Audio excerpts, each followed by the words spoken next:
स्वर्गीय विष्णुपंत तात्या कोठे यांनी आपल्या काळात सोलापूर महापालिकेची सर्व सूत्रे प्रभावीपणे हाताळली होती. तात्या सांगतील ते नगरसेवक आणि तात्या ठरवतील तोच पदाधिकारी असा दबदबा त्यांनी संपूर्ण राजकीय कारकिर्दीत कायम ठेवला होता. हे शहरवासियांनी पाहिले आहे. तात्यांच्या पश्चात महेश अण्णा कोठे यांनीही सत्तेची चक्रे फिरवली. आता या परंपरेत आमदार देवेंद्र कोठे यांनी नवा अध्याय जोडत महापालिकेची सत्ता राधाश्रीमधूनच चालणार असल्याचे प्रत्यक्ष कृतीतून सिद्ध केल्याची चर्चा सर्वत्र होत आहे.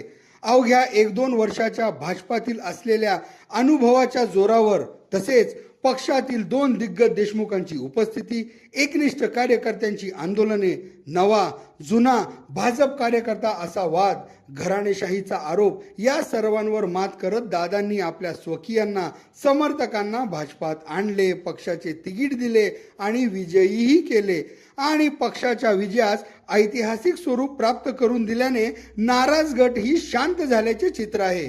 भाऊजींना महापौर पदावर बसवत पुन्हा एकदा महापालिकेच्या सत्तेच्या चाव्या हे कोठे परिवाराकडे राहिल्याचे स्पष्ट झाल्याने महापालिकेत सत्तेचा कोठे पार्ट 2 सुरू झाल्याची चर्चा सर्वत्र रंगत असून येत्या काळात स्वीकृत नगरसेवकांची किंवा स्थायी समितीच्या पदावर होणाऱ्या निवडीवरही याच प्रकारचा राजकीय करिश्मा दिसण्याची शक्यता व्यक्त केली जात आहे.